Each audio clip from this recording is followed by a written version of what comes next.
Hello and welcome to my channel.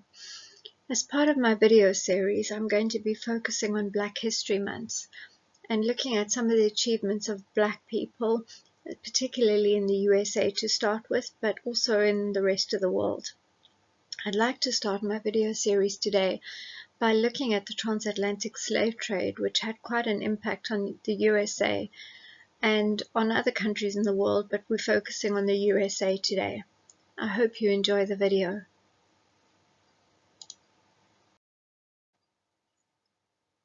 So to give you a little bit of an introduction, Black History Month is an annual celebration of achievements by African Americans and a time for us to recognize their central role in the US.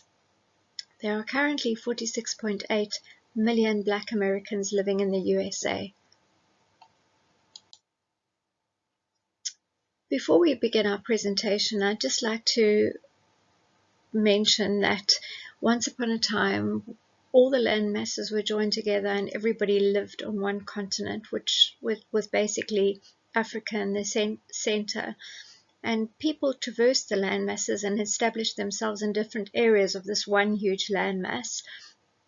And these land masses broke apart and people were separated from each other. In this breaking apart and the movement of people, some of us became fairer of complexion and some of us stayed darker of complexion.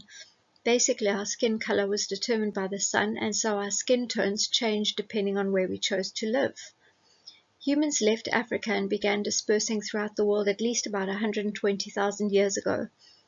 But the genetic isopoint point occurred more recently, somewhere between 5,300 and 2,200 BC.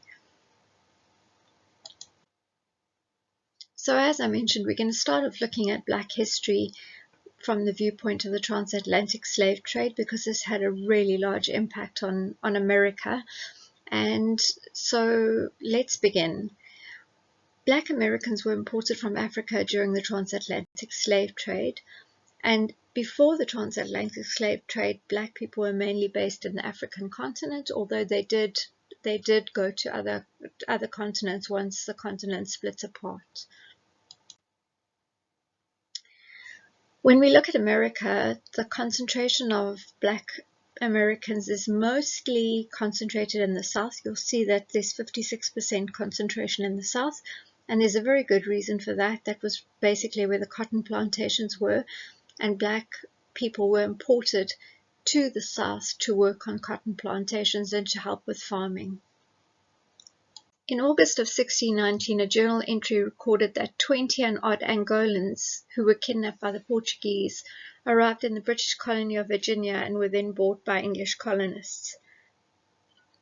To satisfy the labor needs of the rapidly growing North American colonies, white European settlers turned in the early 17th century from using indentured servants, who were mostly poorer Europeans, to a cheaper, more plentiful labor source, and they were enslaved Africans. After 1619, when a Dutch ship brought 20 Africans ashore at the British colony of Jamestown, Virginia, slavery spread quickly through the American colonies. Though it's impossible to give accurate figures, some historians have estimated that 6 to 7 million enslaved people were imported to the New World during the 18th century alone, depriving the African continent of its most valuable resource, its healthiest and ablest men and women. The transatlantic slave trade began when various African people captured and sold other Black people into slavery in return for money. For over 200 years, powerful kings in what is now the country of Benin captured and sold slaves to Portuguese, French, and British merchants. The slaves were usually men, women, and children from rival tribes, gagged and jammed into boats bound for Brazil, Haiti, and the United States. I should just point out that Benin is not the only African country that was involved in slavery, and I will discuss that in subsequent slides, but we are going to start off talking about Benin.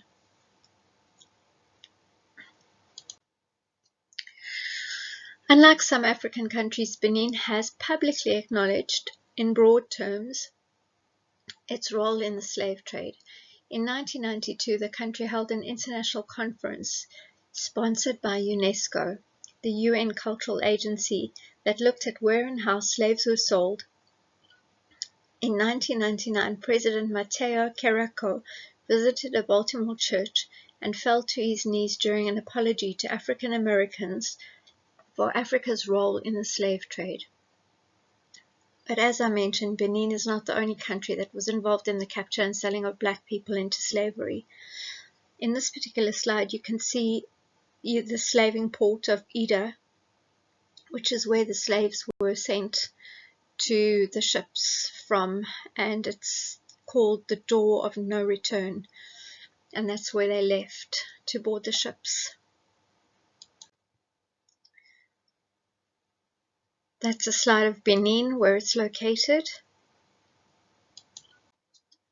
The Kingdom of Benin, right up to its downfall, which happened in 1897, held slaves and practiced human sacrifice. It grew rich on the back of the Atlantic slave trade.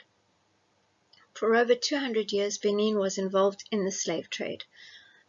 The historical Kingdom of Benin was established in the forested region of West Africa in the 1200s. According to the history, the Edo people of southern Nigeria founded Benin. The Edo people no longer wanted to be ruled by their kings, known as the Ogisos, and so they asked a prince from Ife, an important West African kingdom, to take control. The first Oba, or king in Benin, was Ewaka. He was the son of the prince from Ife. The Kingdom of Benin reached its greatest power and size under Oba Eware the Great. He expanded the kingdom and improved the capital, present-day Benin City. The city was defined by its massive walls. The height of power for Benin's monarchs began during this period. To honor the powerful Obas, the people of Benin participated in many rituals that expressed their devotion and loyalty, and these included human sacrifices. The success of Benin was fueled by its lively trade. Tradesmen and artisans from Benin developed relationships with the Portuguese, who sought after the kingdom's artwork, gold, ivory, and pepper. In the early modern era, Benin was also heavily involved in the West African slave trade. They would capture men, women, and children from rival peoples and sell them into slavery to European and American buyers. This trade provided a significant source of wealth for the kingdom. More than 2 million slaves were sent from the Bight of Benin to the New World, and among them were many from Benin and Togo's major ethnic groups. The Aja, Mina, Ewe, and Fon groups of this region were the third most enslaved groups sent to the New World.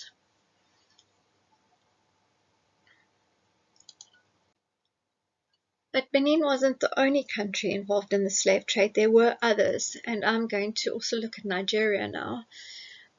Nigeria also had a part to play in the slave trade.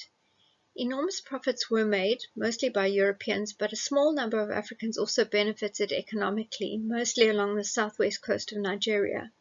Over this period of trade, more than 3.5 million slaves were shipped from Nigeria to North and South America and the Caribbean colonies. Nigeria kept its important position in the slave trade throughout the great expansion of the transatlantic trade after the middle of the 17th century. Slightly more slaves came from the Nigerian coast than from Angola in the 18th century, while in the 19th century perhaps 30% of all slaves sent across the Atlantic came from Nigeria. Over the period of the whole trade, more than 3.5 million slaves were shipped from Nigeria to the Americas. Most of these slaves were Igbo and Yoruba, with significant concentrations of Hausa, Ibibio, and other ethnic groups. In the 18th century, two polities, Oyo and the Aro Confederacy, were responsible for most of the slaves exported from Nigeria. The Aro Confederacy continued to export slaves through the 1830s, but most slaves in the 19th century were a product of the Yoruba civil wars that followed the collapse of Oyo in the 1820s.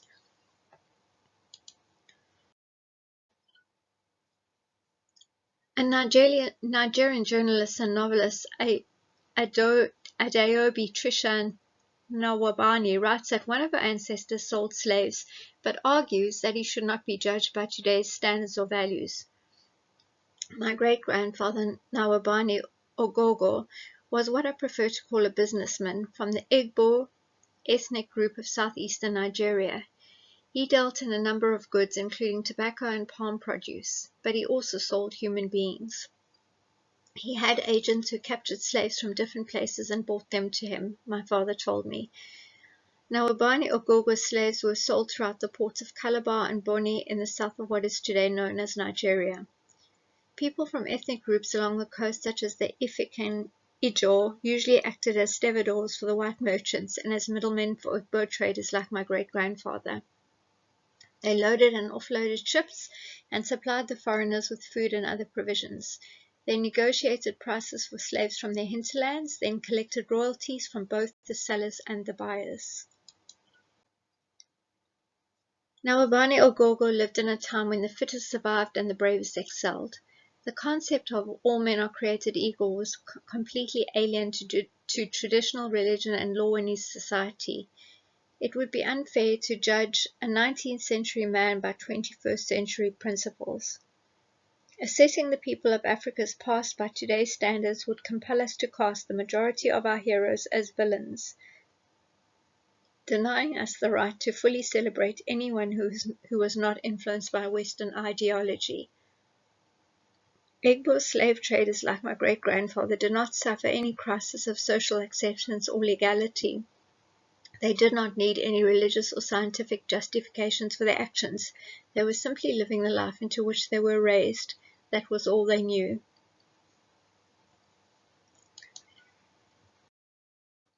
The most popular story I've heard about my great-grandfather was how he successfully confronted officials of the British colonial government after they seized some of his slaves. The slaves were being transported by middlemen along with the consignment of tobacco and palm produce from now Obani Ogogo's hometown of Umushaya to the coast. My great-grandfather apparently didn't consider it fair that his slaves had been seized. Buying and selling of human beings among the Igbo had been going on long before Europeans arrived. People became slaves as punishment for crime, payment for debts, or prisoners of war.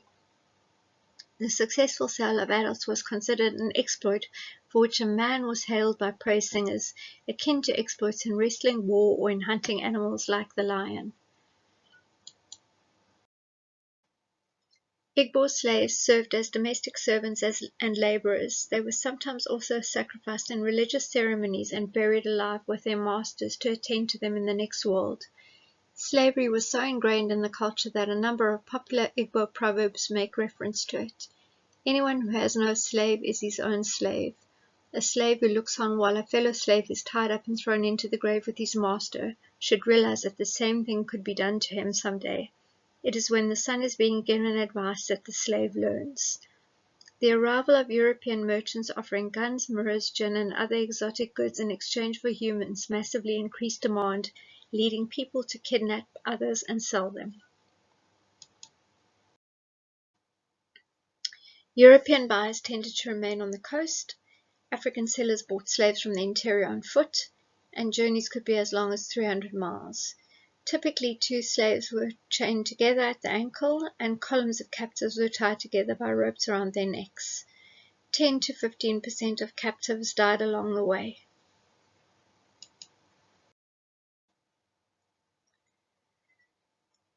Back to America. Some interesting facts about the slave trade in America. As I've discussed, a lot of slaves were transported from the African continent, from various countries there, and we've looked at two, but there were more that were involved.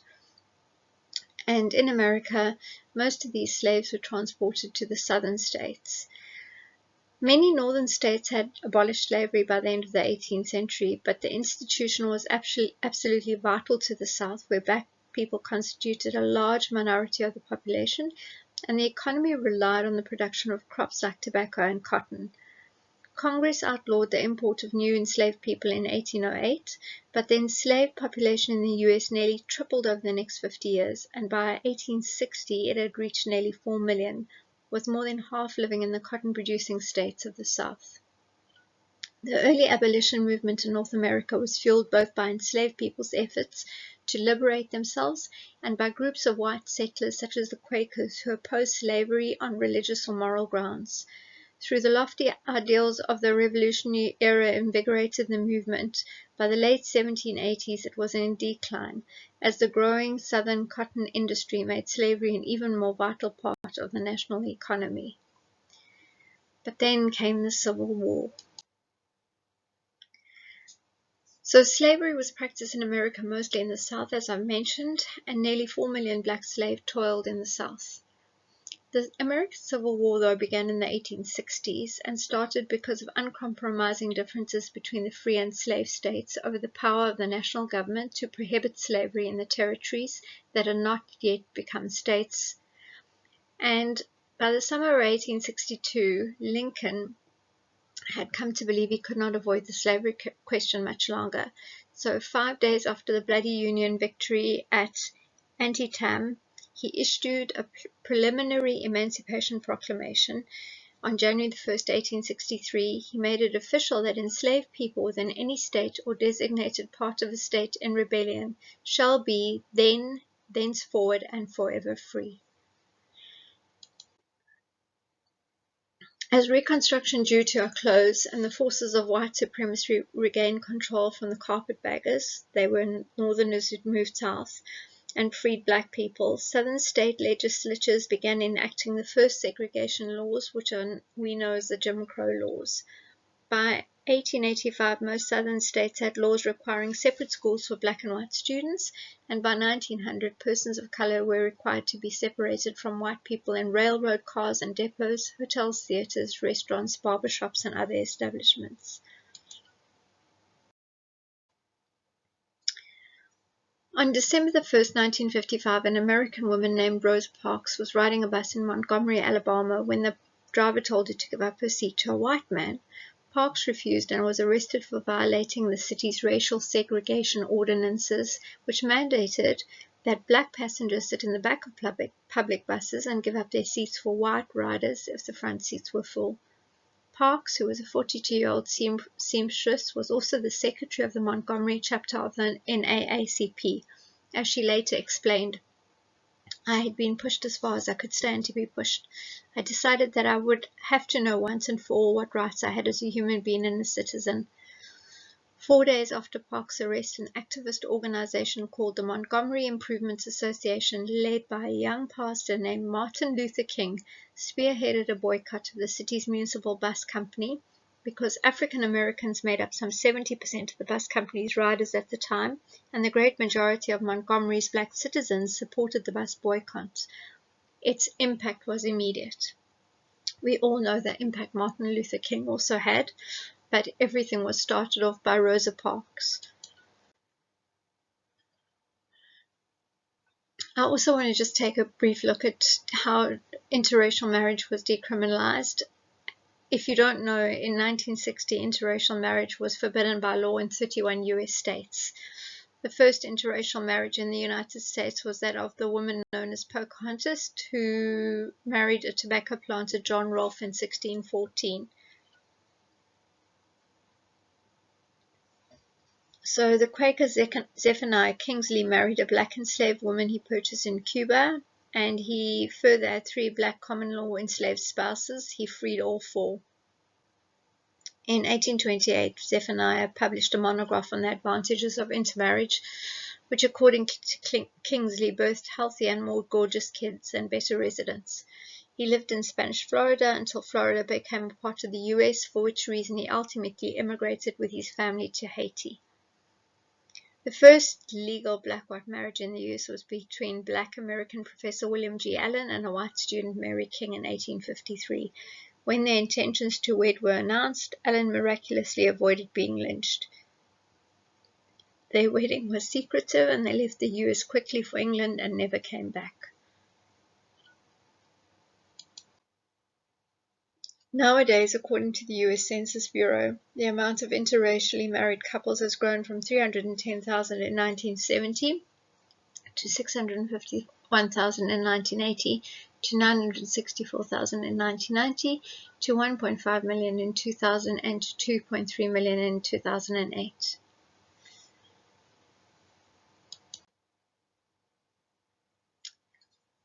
As part of my celebration of Black influential people, I wanted to talk a little bit about Martin Luther King. He had a very big impact on the USA. He was a social activist and a Baptist minister who played a key role in the American civil rights movement from the mid-1950s until he was assassinated in 1968. He sought equality and human rights for African Americans, the economically disadvantaged, and all victims of injustice through peaceful protest. He was the driving force behind watershed events such as the Montgomery bus boycott and the 1963 March on Washington, which helped bring about landmark legislation such as the Civil Rights Act and the Voting Rights Act.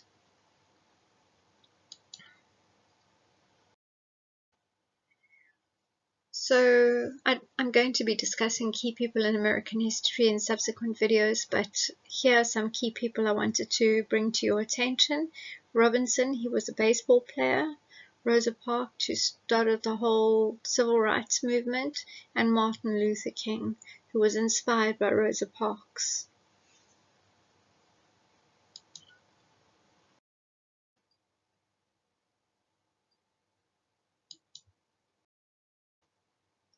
If you like this video, please like, comment and subscribe, and if you have any questions, I'll be happy to answer them. Please also consider supporting this channel on Patreon. This is going to be the first of a series of videos celebrating Black History Month. So if you like this video and this introduction about the transatlantic slave trade, please support this channel. Thank you for your support.